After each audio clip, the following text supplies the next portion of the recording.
কোথায় গেছিলা? বাজারে গিয়েছিলাম। বাজার করতে এতক্ষণ লাগে? না, আজকে বাজারে না খুব ভিড় ছিল। এত সেজে গুজে কেউ বাজারে যায়? কাকে দেখাতে গেছিলি বল?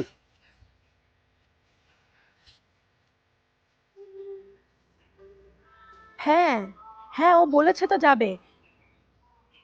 হ্যাঁ হ্যাঁ, ঠিক আছে। হ্যাঁ হ্যাঁ হ্যাঁ গো, ঠিক আছে ঠিক আছে। হ্যাঁ হ্যাঁ, ঠিক আছে।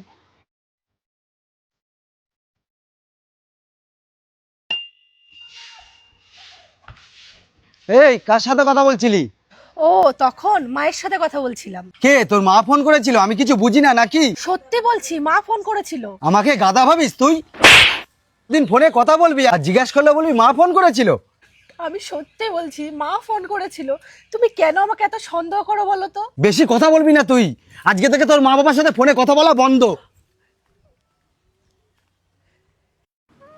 শুধুমাত্র সন্দেহের বশে কিছু কিছু ছেলেরা তার বইয়ের সাথে পশুর মতন ব্যবহার করে। একটা স্বামী স্ত্রীর সম্পর্ক হচ্ছে মধুর সম্পর্ক। শুধুমাত্র সন্দেহের বশে নিজের বইয়ের সাথে এরকম টর্চার করা কি ঠিক?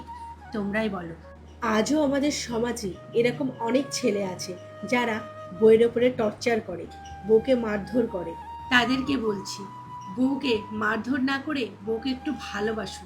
ভিডিওটা কেমন লাগলো অবশ্যই জানিও, আর ভিডিওটা যদি ভালো লেগে থাকে অবশ্যই লাইক কমেন্ট শেয়ার করো। টাটা।